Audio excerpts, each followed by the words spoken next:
قیم رحمۃ اللہ علیہ نے اپنی کتاب الداء والدواء میں لکھا ہے کہ انسان جو بھی گناہ کرتا ہے اس کا وبال آخرت میں تو ہوتا ہی ہے، دنیا میں بھی ہوتا ہے۔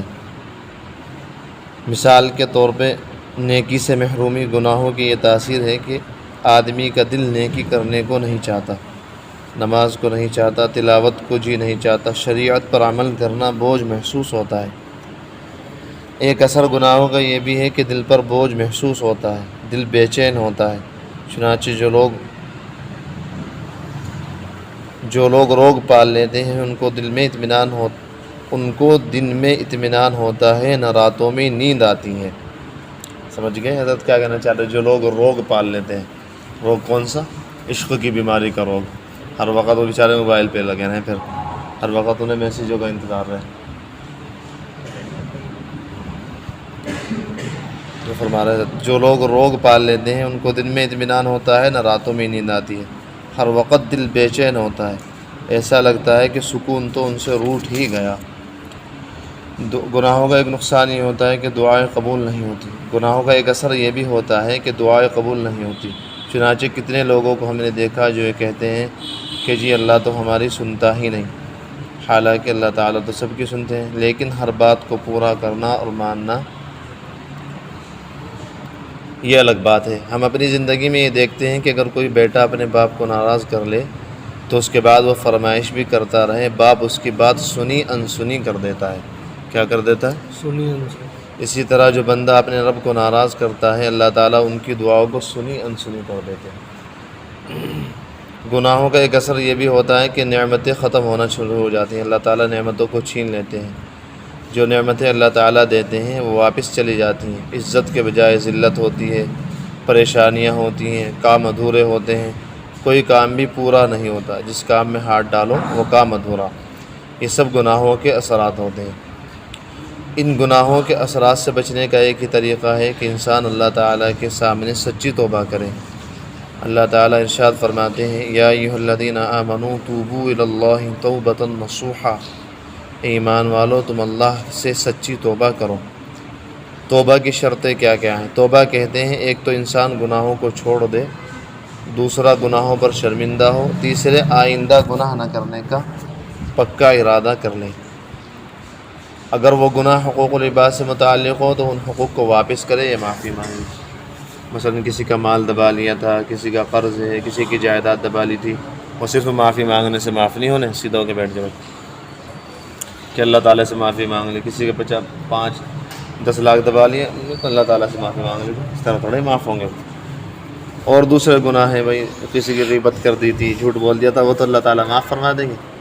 لیکن اس طرح کے گناہ جن کا تعلق بندوں کے حق سے ہے، ان کو تو حق ادا کرنا پڑے گا یا معافی مانگنی پڑے گی۔ اگر یہ شرطیں 3 پوری ہو جائیں، ایک تو انسان گناہ کو چھوڑ دے، دوسرے گناہوں پر شرمندہ ہو، تیسرے آئندہ گناہ نہ کرنے کا دل میں عزم ہو۔ کون سی 3 شرطیں؟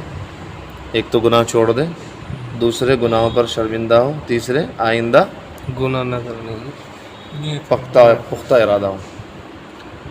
اگر یہ شرطیں پوری ہو جائیں تو انسان کی توبہ اللہ تعالیٰ کے یہاں قبول ہو جاتی ہے۔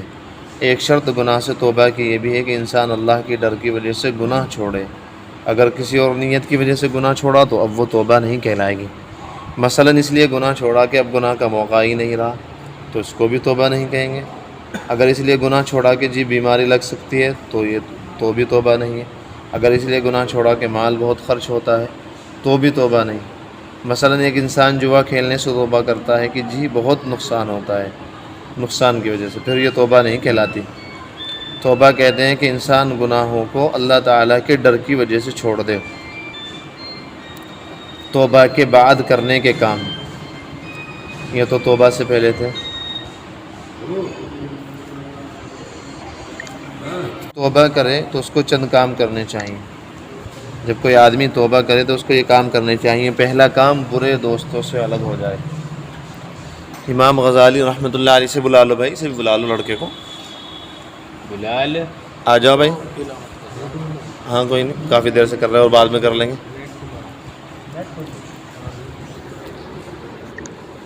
کرے تو چند کام کرنے چاہیے، برے دوستوں سے الگ ہو جائے۔ امام غزالی رحمۃ اللہ علیہ نے فرمایا ہے کہ یار بد مار بد سے بھی زیادہ برا ہوتا ہے۔ کیا کر رہا ہوں کام کرنے چاہیے، برے دوستوں سے الگ ہو جائے۔ امام غزالی رحمۃ اللہ علیہ فرماتے ہیں کہ یار بد مار بد سے بھی زیادہ برا ہوتا ہے۔ یار بد کہتے ہیں برے دوست کو، اور مار بد کہتے ہیں زہریلے سانپ کو۔ تو برا دوست زہریلے سانپ سے بھی زیادہ برا۔ کیا مطلب کہ زہریلا سانپ اگر کاٹ لے تو انسان کی جان کو خطرہ، اور اگر برا دوست ڈس لے تو انسان کے ایمان کو خطرہ ہوتا ہے۔ ایک دوسری بات امام غزالی رحمۃ اللہ علیہ نے یہ لکھی ہے کہ یار بد شیطان سے بھی زیادہ برا ہے۔ جب پہلی بار یہ بات لکھی ہوئی پڑھی تو مجھے بہت ہی زیادہ حیرت ہوئی کہ شیطان تو مردود ہے، اور برا دوست جو بھی ہے بہرحال وہ مسلمان تو ہے ہی، شیطان سے برا کیوں کہا گیا اسے؟ امام غزالی رحمۃ اللہ علیہ نے پھر آگے اس کی تفصیل لکھی۔ وہ فرماتے ہیں کہ شیطان انسان کو گناہ کی طرف متوجہ کرتا ہے تو ذہن میں گناہ کا خیال ڈالتا ہے، آگے عمل کرنا نہ کرنا انسان کی اپنی مرضی ہوتی ہے۔ شیطان ذہن میں تو ڈال سکتا ہے، پکڑ کے تھوڑے لے جائے گا کہ آؤ سنیما گھر میں، آؤ فلاں جگہ، بس شیطان اتنا کام کرے گا ذہن میں ڈال دے گا بھائی یہ غلط کام کر لے، تو شیطان کا کام تو اتنا ہے۔ لیکن برا دوست انسان کے ذہن میں گناہ کا خیال ہی نہیں ڈالتا ہے، وہ اس کا ہاتھ پکڑ کر اس سے گناہ کروا دیتا ہے زبردستی۔ ارے آنا میلے میں لے جا کر زبردستی ہاتھ پکڑ کے، سنیما گھر میں لے جا کر زبردستی، تو اس لیے وہ شیطان سے بھی برا ہے برا دوست۔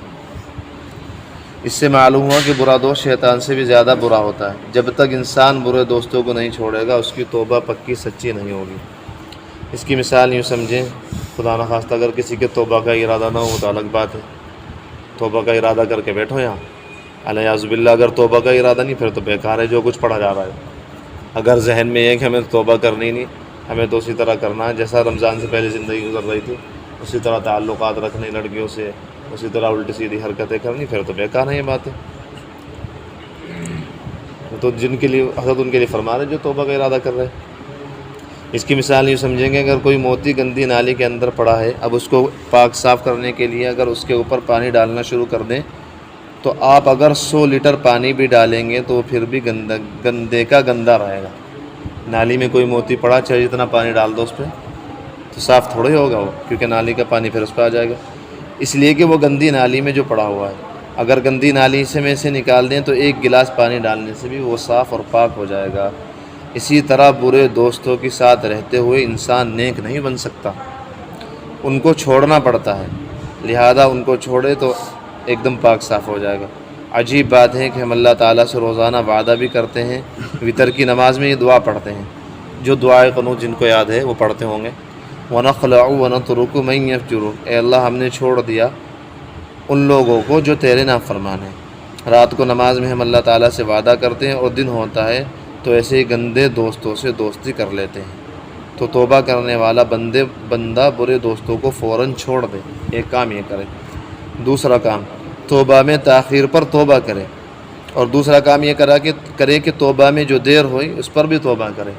مثال کے طور پر گناہ کیا تھا جوانی کی عمر میں، اب بڑھاپا آ گیا اور ابھی تک توبہ نہیں کی، تو یہ جو توبہ میں دیر ہوئی یہ بھی مستقل ایک گناہ ہے، اب 2 گناہ ہو گئے۔ ایک تو توبہ میں دیر، یہ ایک تو گناہ جو کیا تھا وہ گناہ ہے، اور ایک دوسرے توبہ میں جو دیر کی وہ گناہ، 2 گناہ جمع ہو گئے۔ ایک جو جوانی میں گناہ کیا تھا اور دوسرا جو توبہ کرنے میں دیر کر دی، اس پر بھی انسان اللہ تعالیٰ کے سامنے توبہ کرے۔ تیسرا کام توبہ کرنے کے بعد، پہلا کام برے دوستوں کو چھوڑ دے، دوسرا کام توبہ میں دیر کیوں کی، اس توبہ میں دیر کرنے پر بھی توبہ کرے۔ تیسرا یہ کہ پھر اپنے نفس پر اعتماد نہ کرے، اپنے آپ پر بھروسہ نہ کرے۔ اگر برے دوست ہیں تو سب برے دوستوں کے ٹیلی فون نمبر، میسیجز ڈیلیٹ کر دے۔ یہ نہیں کہ میسیج آتے ہیں میں پڑھ لیتی ہوں یا پڑھ لیتا ہوں مگر میں رسپانس نہیں دیتی، پڑھو گے مت انہیں۔ آج آپ یہ کہہ رہی ہیں، کل جب شیطان آپ کے ذہن میں شیطانی خیال ڈالے گا تو پھر ان کے جواب بھی جانے شروع ہو جائیں گے۔ تو شریعت نے کہا ہے کہ اپنے نفس پر اعتماد مت کرو، اگر حرام چیزیں ہیں تو ان کو ضائع کر دو۔ مثال کے طور پر ایسی فوٹو البم بنائیں کہ لباس پورا نہیں یا غیر محرموں کے ساتھ کھینچے گئے ہیں، تو ایسی تمام تصویروں کو ڈیلیٹ کر دینا ضروری ہے۔ شریعت نے کہا ہے کہ اگر کوئی آدمی شراب پیتا تھا اور اس نے شراب سے توبہ کر لی، اب وہ کہتا ہے جی میں جن گلاسوں میں شراب پیتا تھا اب ان میں پانی پی لیا کروں، تو شریعت کہتی ہے کہ ہرگز نہیں، تم ان گلاسوں کو بھی توڑ دو۔ وجہ یہ ہے کہ جب ان گلاسوں میں تم پانی یا کوئی جوس پیو گے تو جو پیتے ہوئے تمہیں شراب یاد آ جائے گی۔ گناہ کی یادگار کو رکھنا بھی گناہ ہے، جن گلاسوں میں شراب پی تھی اب ان گلاسوں کو توڑ دو، ورنہ جیسے ان گلاسوں میں اگر جوس بھی پیو گے تو ایک دم شراب کی یاد تازہ ہو جائے گی۔ تو اسی طرح تمام میسیجز سب ڈیلیٹ کر دو۔ تو گناہ کی یاد دلانے والی چیزوں کو بھی ختم کر دو، ڈیلیٹ، بلیک لسٹ سب ختم۔ چوتھا کام طاعت اختیار کرے، نیکی اختیار کرے۔ چوتھا کام یہ کرے کہ اب نیکیاں زیادہ کرے۔ حرام مال سے جو بدن پرورش پایا اس کو اللہ کے راستے میں نیکی میں تھکائے، نیک لوگوں کو دوست بنائے۔ یہ جو نیکیاں ہیں یہ کیے ہوئے گناہوں کا کفارہ بن جاتی ہیں۔ اللہ تعالیٰ فرماتے ہیں ان الحسنات یذہبن السیئات، بے شک نیکیاں گناہوں کو مٹانے والی ہیں۔ پانچواں کام توبہ کرنے کے بعد تائبین کے واقعات کا مطالعہ کرے، جن لوگوں نے توبہ کی، جن لوگوں نے اللہ کے ڈر سے گناہ چھوڑے، ان کے حالات پڑھے۔ جو توبہ کرنے والا بندہ ہو اس کو چاہیے کہ جن لوگوں نے پہلے توبہ کی اور حدیث پاک میں ان کا تذکرہ ہے، یہ کتابوں میں ان کے واقعات ہیں، ان کے واقعات کو پڑھے کہ وہ کیسے سچی توبہ کرنے والے لوگ تھے۔ اب ایک واقعہ سنیے توبہ کرنے کا، ایک صحابیہ کی سچی توبہ کا واقعہ۔ کس نیت سے بیٹھے ہم توبہ کریں گے انشاءاللہ۔ حدیث پاک میں آتا ہے نبی اکرم صلی اللہ علیہ وسلم کی خدمت میں ایک عورت آئی اور عرض کیا کہ اللہ کے حبیب صلی اللہ علیہ وسلم مجھ سے بڑا گناہ ہو گیا۔ آپ نے چہرہ دوسری طرف پھیر لیا، یعنی اس نے یہ کہا کہ مجھ سے زنا ہو گیا، میں نے غلط کام کر لیا کسی مرد کے ساتھ۔ آپ نے چہرہ دوسری طرف پھیر لیا، وہ ادھر سے آئی آپ صلی اللہ علیہ وسلم کہ مجھ سے بہت بڑا گناہ ہو گیا، آپ نے چہرہ دوسری طرف پھیر لیا۔ پھر وہ تیسری طرف سے آئی تو آپ نے چہرہ پھر دوبارہ کسی اور طرف پھیر لیا۔ اس نے ادھر سے آ کر یہی کہا چوتھی بار، تو آپ نے چہرہ چوتھی مرتبہ بھی پھیر لیا۔ اس نے چوتھی مرتبہ پھر یہی کہا کہ اللہ کے حبیب مجھ سے زنا ہو گیا ہے، آپ مجھے پاک کر دیجئے۔ تو آپ صلی اللہ علیہ وسلم نے فرمایا کہ ہو سکتا ہے تجھے وہم ہو گیا ہو۔ اس نے کہا اللہ کے نبی صلی اللہ علیہ وسلم وہم کی بات نہیں، اس لیے شریعت کا اصول ہے جہاں اسلامی نظام قائم ہو، اللہ کرے آپ لوگ جایا کریں آیا کریں، کچھ پتہ ہی نہیں بالکل ہمارے نوجوانوں کو، تو بالکل ہی حالت کنڈم ہے۔ شریعت کیا ہے، شرعی نظام کیا ہے، اللہ تعالیٰ کی ذات کیا ہے، اللہ کے رسول کی ذات کیا ہے۔ سارے دن موبائل چلوا لو، توفیق نہیں ہوتی کسی اللہ والے کے پاس جا کے مصافحہ ہی کر لیں، 10 منٹ کے لیے بیٹھ جائیں کسی کے پاس۔ حضرت مولانا عاقل صاحب ہیں یہاں، دیکھو کس قدر چٹے لگے نا راتوں کو، 10 لڑکے یہاں بیٹھے، 10 لڑکے یہاں بیٹھے، کسی کو توفیق نہیں ہوتی عصر کے بعد ان کی مجلس لگے، کم سے کم چھٹی والے دن ہی مصافحہ ہی کر لیں ان سے جا کے، دعا کے لیے درخواست ہی کر دیں کہ حضرت دعا کر دو۔ اور محلے کے اندر ہیں لوگ، پتہ نہیں کہاں سے آ رہے ہیں۔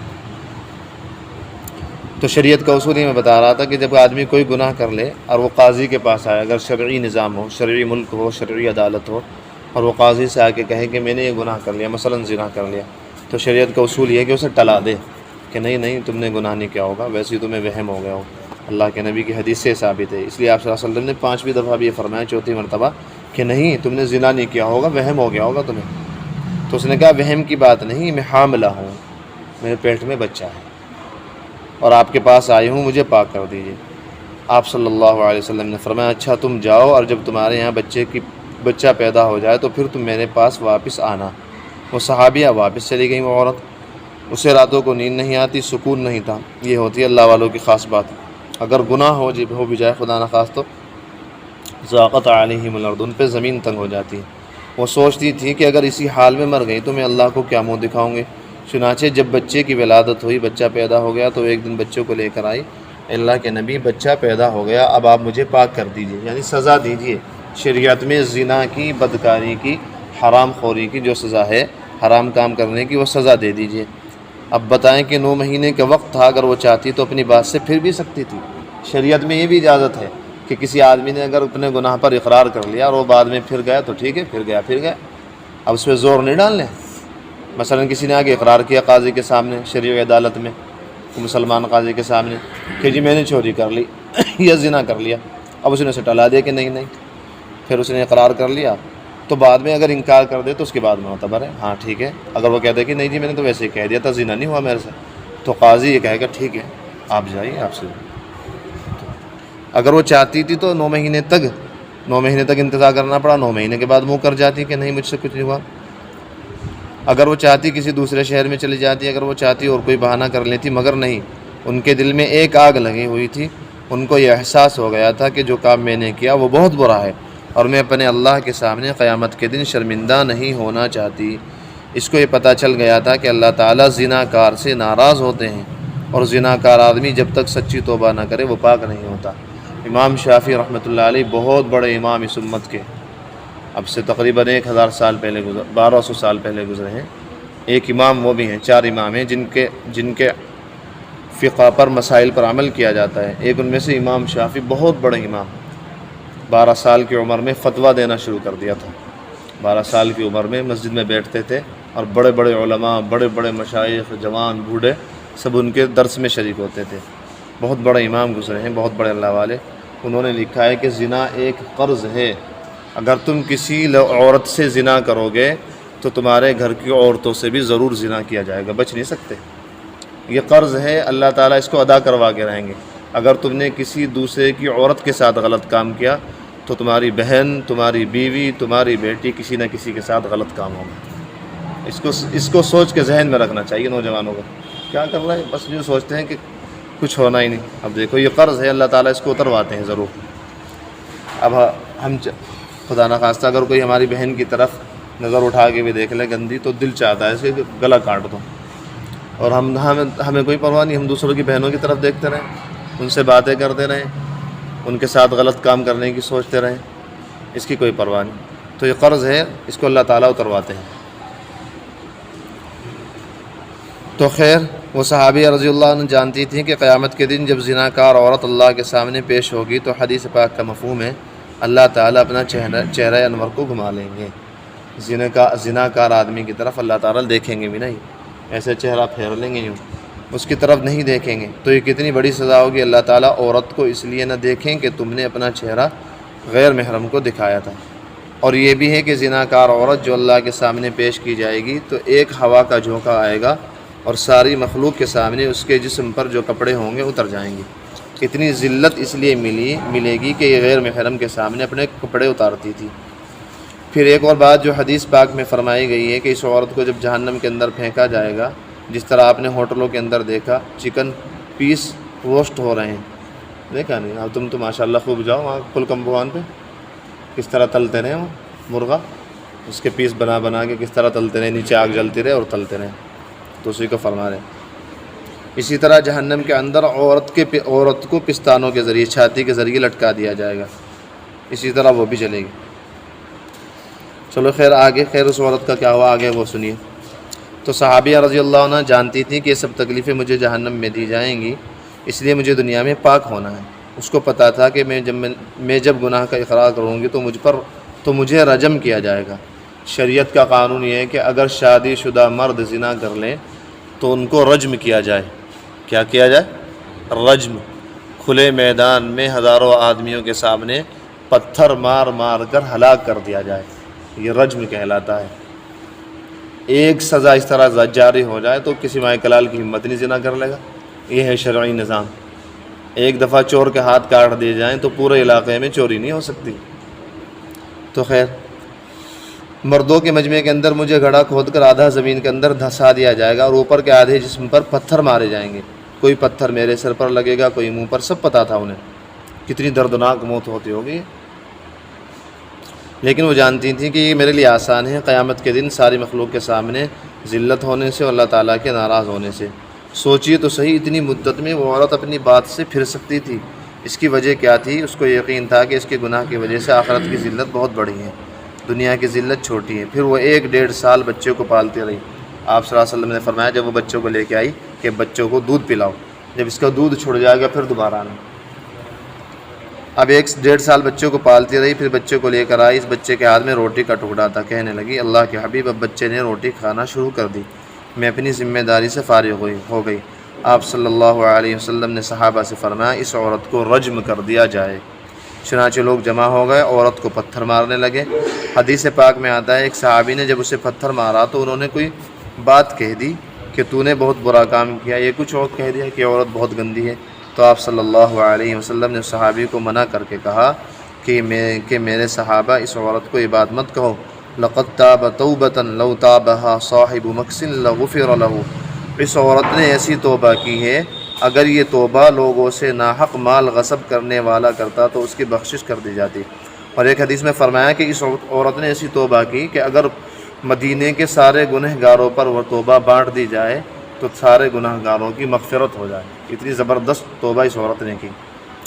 تو معلوم ہوا کہ ایسے واقعات پڑھنا جس میں توبہ کرنے والوں نے سچی توبہ کی، اس سے انسان کی ہمت بڑھتی ہے۔ علماء نے لکھا ہے کہ جب آدمی توبہ کرتا ہے اس کے ذہن میں شیطان مختلف باتیں ڈالتا ہے، اشکالات۔ اب پہلا سوال تو ذہن میں یہ ڈالتا ہے، میں نے اتنے بڑے بڑے گناہ کیے، میں نے اتنے زیادہ گناہ کیے، میرے گناہ کیسے معاف ہوں گے؟ سنیے، اللہ تعالیٰ کی رحمت بہت بڑی، فرمایا میرے بندے اگر تیرے گناہ آسمان کے ستاروں کے برابر ہیں تو بھی معاف کر دوں گا۔ یہ گناہ معاف کر دیں گے، یہ نہیں کہ گناہ کرتے رہو اللہ تعالیٰ کی رحمت کے بھروسے پہ۔ اس کی مثال ہمارے ذرا دیا کریں کہ کسی مرہم پر یہ لکھا ہوا ہو کہ یہ مرہم بہت اچھا ہے، اگر کسی کا ہاتھ جل جائے تو بہت جلدی ٹھیک کر دیتا ہے۔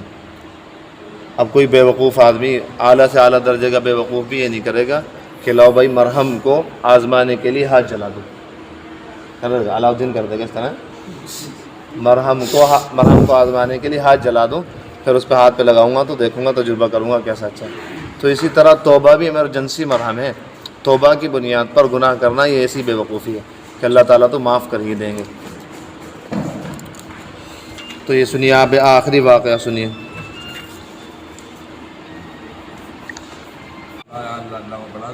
اس کو دل کے کانوں سے سنیں گے، بہت زبردست واقعہ، اس کو سنیے غور سے۔ ابن قیم رحمۃ اللہ علیہ نے ایک عجیب واقعہ لکھا ہے، امید ہے کہ آپ دل کے کانوں سے سنیں گے۔ فرماتے ہیں کہ میں ایک گلی میں جا رہا تھا، میں نے دیکھا ایک ماں اپنے 8-9 سال کے بچے سے خفا ہو رہی تھی، کہہ رہی تھی تو ضدی بن گیا، نافرمان بن گیا ہے، تو میری بات نہیں سنتا، میری بات نہیں مانتا، اگر تو نے میری بات نہیں مانی تو دفع ہو جا اس گھر سے۔ ماں نے غصے سے جو اس بچے کو دھکا دیا، وہ بچہ گھر سے باہر آ کر گرا، ماں نے دروازہ بند کر دیا۔ ابن قیم رحمۃ اللہ علیہ فرماتے ہیں کہ میں وہیں کھڑا ہو گیا یہ دیکھنے کے لیے کہ ہوتا کیا ہے۔ اب کہتے ہیں کہ بچہ تھوڑی دیر روتا رہا، پھر وہ کھڑا ہوا اور ایک طرف اس نے چلنا شروع کر دیا۔ جب چلتے چلتے گلی کے کونے پر پہنچا تو پھر کھڑا ہو کر کچھ سوچنے لگا، پھر آہستہ قدموں سے واپس آ گیا۔ تھکا ہوا تھا اور اس کو مار بھی پڑی تھی۔ اپنے دروازے پر بیٹھ کر اس کو نیند آ گئی، وہ سو گیا۔ تھوڑی دیر بعد ماں نے کسی ضرورت کے تحت دروازہ کھولا، دیکھا کہ بچہ دہلیز کے اوپر سویا ہوا ہے۔ ابھی اس کا غصہ ٹھنڈا نہیں ہوا تھا، وہ پھر اسے مارنے لگی، کہنے لگی تم جاتے کیوں نہیں یہاں سے؟ اگر تم نے میری بات نہیں ماننی ہے تو چلے جاؤ یہاں سے۔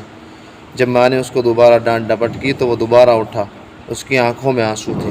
کہنے لگا امی، جب آپ نے مجھے گھر سے دھکا دیا تو میں نے دل میں سوچا تھا کہ میں چلا جاتا ہوں، میں کسی کا نوکر بن جاؤں گا، میں کسی کے جوتے صاف کر لوں گا، میں مزدوری کر لوں گا، مجھے کھانے کو کچھ مل جائے گا، یہ سوچ کر میں یہاں سے چل پڑا تھا۔ مگر جب میں گلی کے کونے پر پہنچا تو میرے ذہن میں یہ بات آئی کہ مجھے کھانا بھی مل جائے گا، پہننے کو بھی مل جائے گا، رہنے کو بھی مل جائے گا، مگر جو محبت ماں کی ہے وہ نہیں ملے گی، وہ محبت مجھے دنیا میں کہیں نہیں ملے گی۔ امی، یہ سوچ کر میں واپس آ گیا، میں تو اسی دروازے پر بیٹھا ہوں، تو مجھ سے ناراض ہو یا خفا ہو، تو مجھے مارے یا ڈانٹے، میں تیرا بیٹا ہوں، میں تجھے چھوڑ کر نہیں جاؤں گا۔ جب بچے نے یہ بات کی تو ابن قیم رحمۃ اللہ علیہ کہتے ہیں کہ جب بچے نے یہ بات کی کہ میں تمہارا بیٹا ہوں، میں کہیں نہیں جاتا، تو ماں کی محبت جوش میں آ گئی، اس نے بچے کو اٹھایا، اپنے سینے سے لگایا۔ ابن قیم رحمۃ اللہ علیہ فرماتے ہیں کہ جس طرح بچے نے ماں کا دروازہ نہیں چھوڑا، اگر کوئی گنہگار بندہ اللہ کے دروازے پر آ جائے اور یہ کہے کہ اللہ میں تیرا گنہگار بندہ ہوں، دروازے پر حاضر ہوں، اللہ اپنے گناہوں کا اقرار کرتا ہوں اور آپ کے دربار میں اقرار کر کے آیا ہوں، آپ کے علاوہ کوئی میرے لیے دروازہ نہیں، تو جب آدمی اس طرح اللہ تعالیٰ سے معافی مانگے گا تو اللہ تعالیٰ بھی اس کو معاف فرما دیں گے۔ انسان جب اس طرح سے اللہ تعالیٰ سے معافی مانگتا ہے، پھر اللہ تعالیٰ ایسے بندے کی توبہ قبول فرماتے ہیں، گناہوں کو معاف فرما دیتے ہیں۔ اب جس واقعہ کے لیے میں نے پوری کتاب سنائی ہو، جس کے لیے یہ تھوڑا سا وقت لیا گیا، اصل اب اس پہ پہنچ گئے ہم، بس یہ سنیے۔ ایک نوجوان کی توبہ۔ چنانچہ گناہوں سے توبہ کس کیفیت کے ساتھ کرنی چاہیے، اس بارے میں ایک واقعہ سن لیجئے تاکہ بات مکمل ہو جائے۔ بنی اسرائیل، حضرت موسیٰ علیہ السلام کی قوم کے ایک نوجوان کا یہ واقعہ حضرت وہب بن منبہ رحمۃ اللہ علیہ نے نقل کیا ہے۔ فرماتے ہیں کہ کان فی زمن موسیٰ علیہ السلام شاب عاط مسرف علی نفسہ، موسیٰ علیہ السلام کے زمانے میں ایک نوجوان تھا جو بڑا بدکار تھا، بہت گناہ کرتا تھا، ہر طرح کے گناہ کرتا تھا، بستی والوں نے اس سے توبہ کروائی اور کہا کہ اب اگر بدکاری کرو گے تو ہم بستی سے نکال دیں گے۔ کچھ عرصے تو وہ توبہ پر قائم رہا، پھر زنا دوبارہ کر لیا۔ غور سے بھائی ذرا ادھر متوجہ رہو، بس یہ آخری واقعہ ہے، اسی لیے ساری کتاب یہ پورا عنوان اسی لیے قائم کیا گیا۔ بنی اسرائیل نے اس سے کہا کہ اگر توبہ دوبارہ ٹوٹ گئی تو بستی سے نکال دیں گے۔ اب اس کی توبہ دوبارہ ٹوٹ گئی، پھر اس نے گندا کام کر لیا، زنا کر لیا عورت کے ساتھ کسی۔ بستی والوں نے اس کو خود سزا دی، مار پیٹ کی، اور مارنے پیٹنے کے بعد اس کو بستی سے دھکا دیا کہ تم یہاں رہنے کے قابل نہیں، ذلیل کر کے اس بستی سے اس نوجوان کو نکال دیا۔ پہلے بستی ایسی ہوتی تھی کہ چاروں طرف اس کے وہ ہوتی تھی دیوار اور گیٹ ہوتا تھا مین، تو اس گیٹ سے باہر دھکا دیا اور گیٹ بند کر دیا۔ ہاں، فَأَخْرَجُوهُ مِن بَيْنِهِمْ لِسُوءِ فِعْلِهِ، انہوں نے اس کو بستی سے اس کے برے کاموں کی وجہ سے نکال دیا۔ وہ نوجوان آگے شہر کے باہر ایک ویرانہ تھا، جنگل تھا، وہاں جا کر رہنے لگ گیا۔ سردی کا موسم تھا، اس کے پاس بستر بھی نہیں تھا، پورے کپڑے بھی نہیں تھے۔ اس کو بخار ہوا، طبیعت خراب ہوئی، نہ کوئی حکیم تھا، نہ کوئی کھانے پینے کی دیکھ بھال کرنے والا تھا۔ چنانچہ اس حال میں اس نوجوان کو اس ویرانے میں موت آنے لگی، یعنی اتنا بیمار ہوا کیونکہ سب لوگوں نے اتفاق کر لیا تھا کہ بھائی اس کے پاس کوئی نہ جائے، نہ کوئی اس سے بات چیت کرے، نہ کچھ کرے۔ تو اتنا بیمار ہوا کہ اسے موت اپنی آنکھوں کے سامنے نظر آنے لگی۔ جب موت آنے لگی اور اسے محسوس ہو گیا کہ میرا آخری وقت ہے، تو اس کے ساتھ عجیب معاملہ ہوا۔ اسے شہر کے دروازے پر موت آ گئی تو فَأَوْحَى اللَّهُ تَعَالَى إِلَى مُوسَىٰ علیہ السلام، اللہ تعالیٰ نے موسیٰ علیہ السلام کی طرف وحی نازل فرمائی اور پیغمبر علیہ السلام کو فرمایا، إِنَّ وَلِيًّا مِّنْ أَوْلِيَائِي قَدْ حَضَرَهُ الْمَوْتِ، میرے دوستوں میں سے ایک دوست کا انتقال ہو گیا ہے۔ اتنا بڑا گنہگار جس کو بنی اسرائیل کے لوگوں نے باہر پھینک دیا نکال کے، اور اللہ تعالیٰ اس کو کیا کہہ رہا ہے؟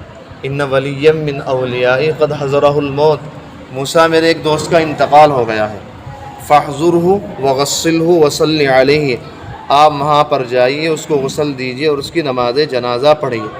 اور یہاں پر بس نہیں کی، آگے اعلان فرما دیا، وقل لمن کثر عصیانہ یحضر جنازتہ لیغفر لہم، اے موسیٰ پورے بنی اسرائیل میں اعلان کر دو کہ جس آدمی کے گناہ بہت زیادہ ہوں وہ آ کر اس کا جنازہ پڑھ لے، میں اس کے گناہوں کو بھی معاف کر دوں گا۔ اتنا بڑا گنہگار، اور اللہ سے توبہ کر لی ہوگی شاید، اب بتائیں گے آگے اللہ تعالیٰ کیا فرما رہے، کتنی قدردانی اللہ تعالیٰ کر رہے ہیں کہ صرف یہ نہیں کہ اس کے گناہ معاف، موسیٰ جائیے پوری بستی میں اعلان کیجئے، وَقُلْ لِمَنْ كَثُرَ عِصْيَانُهُ، جس آدمی کے گناہ بہت زیادہ ہوں، حَضَرَ جَنَازَتَهُ، وہ اس کے جنازے میں جائے، نماز پڑھے، لِيَغْفِرَ لَهُم، میں اس کے تمام گناہوں کو معاف فرما دوں گا۔ موسیٰ علیہ السلام نے اعلان کر دیا، فنادا موسیٰ فی بنی اسرائیل، موسیٰ علیہ السلام نے اعلان فرما دیا، اے لوگو اللہ کے ایک دوست کا انتقال ہوا ہے، اللہ تعالیٰ نے مجھ پر وحی نازل فرمائی ہے کہ لوگوں سے کہہ دو جن کے گناہ زیادہ ہوں، جنہوں نے اپنی جانوں پر ظلم کر رکھا ہو، وہ صرف جا کر نماز جنازہ پڑھ لیں اس کی، میں سے لوگوں کو، تمام کے تمام لوگوں کو معاف کر دوں گا۔ وَاحْمِلْهُ إِلَيَّ لِأَكْرِمَ مَثْوَاهُ، اسے دفن کر دیجیے تاکہ میں اس کی عزت افزائی کروں۔ فنادا موسیٰ علیہ السلام فی بنی اسرائیل، موسیٰ علیہ السلام نے بنی اسرائیل کے اندر اعلان کروا دیا، لوگوں اللہ کے ایک ولی کا انتقال ہو گیا ہے، جو جنازہ پڑھے گا اس کے گناہ معاف ہو جائیں گے۔ فکثر الناس، لوگ جوق در جوق ایک دوسرے پہ ٹوٹے پڑے، سب بھاگ رہے، چلو بھائی اللہ کے ایک ولی کا انتقال ہو گیا، نماز جنازہ پڑھو تاکہ ہماری مغفرت ہو جائے، کیونکہ وقت کے نبی حضرت موسیٰ کہہ رہے ہیں فکثر الناس، لوگ بڑی تعداد میں وہاں اکٹھے ہو گئے۔ فلما حضروہ وعرفوہ، جب لوگ آ گئے اس آدمی کو پہچان لیا، پہچانتے نہیں، جب وہاں پہنچے تو اسے پہچان لیا، یہ تو وہی گنہگار ہے جس نے ابھی 3-4 دن پہلے، ہفتے 10 دن پہلے زنا کیا تھا، اور ہم نے اس کو زنا کی وجہ سے بستی سے باہر نکال دیا تھا، اور ہم نے اتفاق کر لیا تھا کہ اس کے ساتھ بولنا چالنا نہیں، یہ تو وہ گنہگار ہے۔ تو جب انہوں نے دیکھ لیا بنی اسرائیل کے لوگوں نے ہاتھ، فقالوا یا نبی اللہ، اے اللہ کے نبی، یہ تو وہی فاسق ہے، وہی گنہگار ہے جس کو ہم نے باہر نکال دیا تھا۔ فتعجب موسیٰ من ذلک، موسیٰ علیہ السلام بھی بڑے حیران ہوئے، بھئی بات تو صحیح ہے، وہی گنہگار ہے، اور اللہ تعالیٰ فرما رہے ہیں کہ میرے ایک دوست کا انتقال ہو گیا، اور جو اس کی نماز جنازہ پڑھے گا میں گناہوں کو معاف فرما دوں گا۔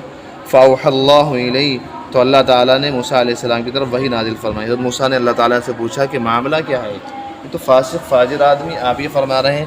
تو اللہ تعالیٰ نے موسیٰ علیہ السلام کی طرف وحی نازل فرمائی، فرمایا صدقو، یہ لوگ ٹھیک کہتے ہیں، معاملہ یہی ہے کہ اس نے بہت بہت گناہ کیے اور یہ وہی آدمی ہے۔ الا انہ حضرتہ الوفاۃ فی ہذہ الخربہ، لیکن بات یہ ہے کہ اس نوجوان کو جب اس ویرانے میں موت آنے لگی اور اس کو محسوس ہوا کہ موت کا وقت قریب ہے اور اس کی روح نکلنے لگی، نظر یمنۃ و یسرۃ فلم یر حمیما ولا قریبا، اس نوجوان نے دائیں دیکھا بائیں دیکھا، کوئی اس کا دوست اس کو کوئی نظر نہیں آیا، کوئی رشتہ دار بھی نہیں۔ اس نے کہا اللہ ویرانہ ہے، نہ میری ماں پاس ہے نہ بیوی پاس ہے، کوئی اپنا نہیں جسے میں اپنا غم سنا سکوں۔ یا اللہ بنی اسرائیل نے طے کر لیا ہے کہ اس سے بات نہیں کرنی، میں اکیلا پڑا ہوا ہوں، میری طبیعت خراب ہے، مرنے کے قریب ہوں، کوئی میرا دوست، کوئی میری بیوی، میرے بچے میرے پاس نہیں ہیں۔ ورآ نفسہ غریبۃ وحیدۃ ذلیلۃ منکسرۃ، اس نے اپنے آپ کو اکیلا پایا، ذلیل پایا، کمزور پایا، تو اس وقت اس نے کیا کیا موسیٰ؟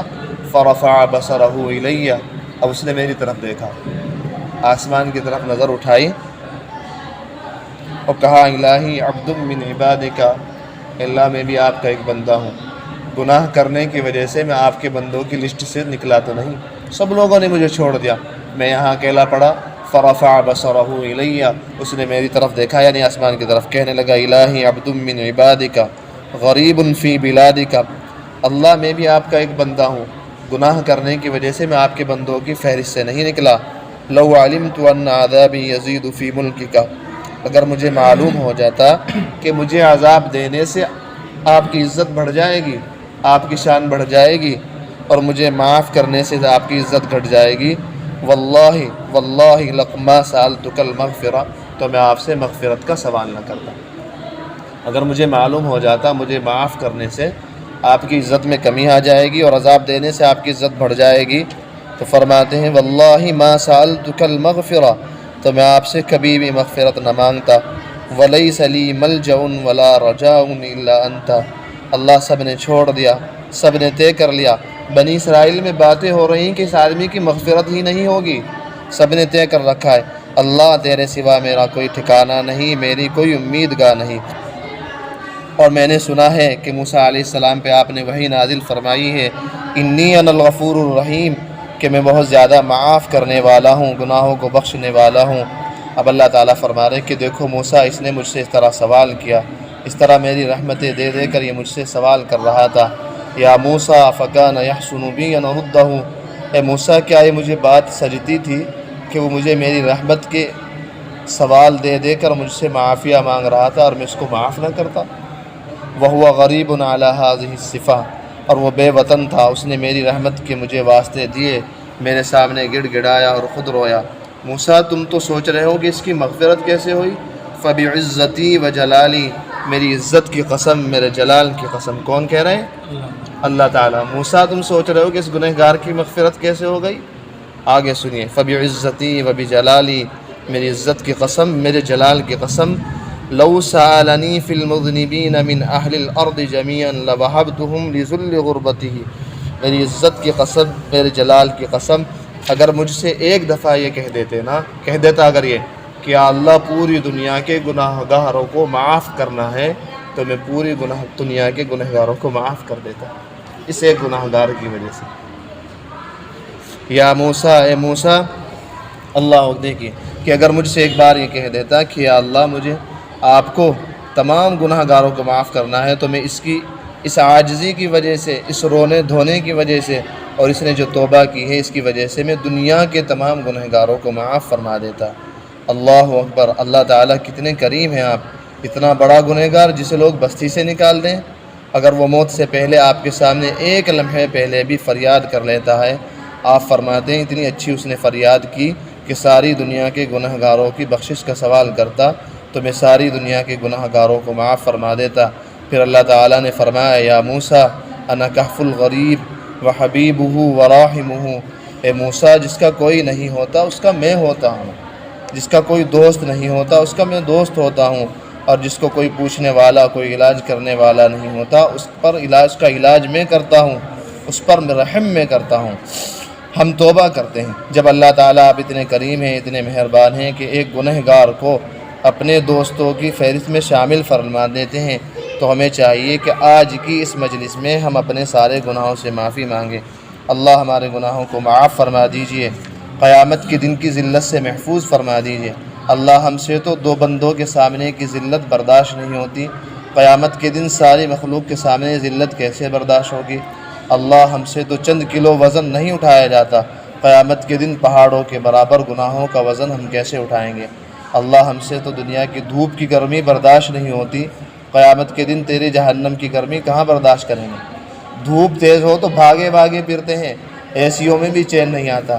کس بھروسے پر ہم گناہ کرتے ہیں؟ کس بھروسے پر اللہ تعالیٰ کو ناراض کرتے ہیں؟ کس بھروسے پر لڑکیوں سے تعلقات رکھتے ہیں؟ کس بھروسے پر حرام خوریاں کرتے ہیں؟ کس بھروسے پر سود کھاتے ہیں کہ اللہ تعالیٰ کے یہاں کوئی عذاب نہیں ہونا؟ یہ چند منٹ کی دھوپ برداشت نہیں ہوتی، جہنم کی آگ یہاں کی آگ سے 70 گنا زیادہ، 70 گنا زیادہ۔ آپ انگلی جلا کے دیکھیے ذرا، میں انگلی جلا کے دیکھوں تو پتہ لگے گا، اس آگ کی کوئی حیثیت ہی نہیں، 70 گنا زیادہ اس سے آگ جہنم کی ہوگی۔ اسی کو حضرت فرما رہے ہیں کہ یا اللہ ہمارے سے تو دھوپ کی گرمی برداشت نہیں ہوتی، قیامت کے دن تیرے جہنم کی گرمی کہاں برداشت ہوگی؟ اللہ ہم پر مہربانی فرما دیجیے، ہم انسان ہیں، ہم بھول گئے، خطائیں کر بیٹھے، آج احساس ہوا ہمیں گناہوں سے توبہ کرنی چاہیے۔ اے اللہ ہم سچی توبہ کرتے ہیں، ہم آپ سے مانگتے ہیں اللہ ہم پر مہربانی فرما دیجیے، اس جگہ سے اٹھنے سے پہلے ہمارے گناہوں کو معاف فرما دیجیے۔ اب آخری بات سن لیجیے، کیونکہ یہ وبا بہت عام ہو چکی، ہر کوئی چاہتا ہے کہ میرا کسی نہ کسی لڑکی سے تعلق ہو۔ اس پر ایک واقعہ سنا کے میں ختم کرتا ہوں کہ جو لوگ لڑکیوں سے تعلق رکھتے ہیں غیر محرم سے، حضرت تھانوی رحمۃ اللہ علیہ فرماتے ہیں کہ اللہ تعالیٰ مرتے وقت ان کی زبان پر فالج ڈال دیتے ہیں، انہیں کلمہ پڑھنے کی توفیق نصیب نہیں ہوتی، کفر کی حالت میں مرتے ہیں وہ، کفر کی حالت میں۔ اب اس کا ایک واقعہ سنا کے بعد ختم۔ ابن علامہ جوزی رحمۃ اللہ علیہ فرماتے ہیں کہ ایک آدمی کو کسی سے محبت ہو گئی، کسی عورت سے، کسی غیر محرم عورت سے محبت ہو گئی، اب وہ ہر وقت اس کے چکر میں، اس کے انتظار میں اور اس سے باتیں کرنے میں، اب وہ اس کی طرف توجہ نہ دے، وہ عورت اس کی معشوقہ اس کی طرف توجہ نہ دے، اب وہ ایک طرف سے گھل رہا پنگل رہا۔ حضرت فرماتے ہیں کہ اتنا گھلا، اتنا بیمار ہوا اس کی محبت میں کہ مرنے کے قریب ہو گیا، اب مرنے کے قریب ہو گیا۔ تو اب لوگوں نے اس سے کہا، وہ جس عورت کو چاہتا تھا کہ تمہارا وہ جو تم سے محبت کرتا تھا وہ تمہارے محبت میں بالکل مرنے کے قریب ہو گیا۔ ہمارے حضرت فرما رہے تھے کہ اس عورت نے ارادہ کیا جانے کا، چلو بھائی اچھا ہے میری وجہ سے اگر کسی کو شاید مل جائے، لیکن وہ کوئی اللہ والی ہوگی۔ پھر اسے خیال آیا منحوس کو مرنے دو، اس حرام خور کو جو غیروں سے تعلق کر رہا ہے اسے مرنے دو، میں کیوں جاؤں اس کے پاس۔ تو خیر اسے کسی نے سنا دیا کہ بھائی وہ آ رہی ہیں تمہارے پاس، تو وہ ایک دم اٹھ کے بیٹھ گیا۔ اب جب وہ عورت راستے میں سے واپس چلی گئی، اللہ نے اس کے دل میں ڈالا کہ اس حرام خور کے پاس کیوں جا رہی تو، جو تجھے شہوانی شیطانی نظروں سے دیکھ رہا۔ عورت پھر واپس چلی گئی کہ مرنے تو اللہ تعالیٰ کے عذاب میں مرے، کم بخت مجھے کیا مطلب۔ اب اس سے پھر کسی نے کہہ دیا کہ بھائی وہ تو آ نہیں رہی، واپس چلی گئی، پھر دوبارہ وہی بیمار ہو گیا، بالکل آخری وقت، اب مرنے کے قریب ہو گیا۔ اب لوگوں نے اس سے کہا کہ کلمہ پڑھ لو، لا الہ الا اللہ پڑھ لو، لا الہ الا اللہ محمد الرسول اللہ پڑھ لو۔ اب اس کے الفاظ جب زبان سے جو الفاظ جاری ہوئے وہ یہ تھے، 800 سال پہلے لکھ رہے ہیں علامہ ابن جوزی رحمۃ اللہ علیہ، یہ کوئی کسی آج کے مولوی کا واقعہ نہیں کہ آپ کو یقین نہ ہے کہ مولوی اپنی باتیں بتاتے رہتے ہیں، 800 سال پہلے کا واقعہ لکھ رہے ہیں۔ اس کے منہ سے جو الفاظ نکلے وہ اس کے الفاظ یہ تھے، رضا کا اشہا الی فؤادی من رحمت الخالق الجلیل، اے محبوب تیرا راضی ہو جانا مجھے اللہ تعالیٰ کی رحمت سے زیادہ پسند ہے، اللہ تعالیٰ راضی ہوں یا نہ ہوں تو راضی ہو جائے۔ کفر پہ گیا، ہمیشہ ہمیشہ کے لیے جہنم میں گیا۔ اور مجھے نہیں پتا کس کے تعلقات ہیں، نہ میں کسی پہ چوٹ کر رہا، ہم میں سے ہر کوئی دیکھے میرے کس سے تعلقات چل رہے ہیں۔ خدا نخواستہ اللہ تعالیٰ اتنے ناراض نہ ہوں کہیں میری زبان پہ فالج نہ ڈال دیں، کل کو مجھے اٹیک ہو جائے، روزانہ مر نہیں رہا ہے آپ کے سامنے میرے سامنے، اگر کل کو مجھے اٹیک ہو جائے اور اللہ تعالیٰ طے کر لیں کہ اس منحوس کو جو دوسروں کے چکر میں لگا رہتا تھا ہم کلمہ پڑھنے کی بھی توفیق نہیں دیں گے، اس کی زبان پہ فالج ڈال دیں گے، پھر کیا ہوگا؟ کلمہ پڑھے بغیر اگر مر گئے نا بس پھر تو کافر ہو کے مریں گے، اور ہمیشہ ہمیشہ کے لیے بربادی ہی بربادی ہے۔ کافر تو کبھی نکلے ہی گے نہیں، مسلمان گنہگار تو نکل ہی جائے گا کبھی نہ کبھی، چلو گناہوں کی سزا بھگت کے ہی، لیکن جو کفر کی حالت میں مر گیا تو گیا بالکل۔ یہ اتنا بڑا نقصان ہے، اللہ معاف فرمائے، کہ بالکل آدمی کے ایمان کو چوس کے رکھ دیتا ہے۔ نہ نماز کی لذت، نہ روزے کی لذت۔ آپ کو ہر آدمی سے ملے گا۔ آپ 10-12 بجے کے قریب نکلیے، نوجوانوں کا کیا حال ہے؟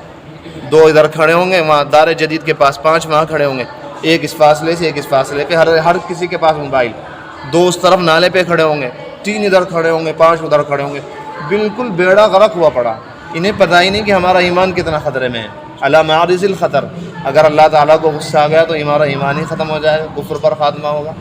تو بھائی اللہ کے لیے ہم سب اپنے حال پر رحم کریں، خاص طور سے اس گناہ سے بچیں۔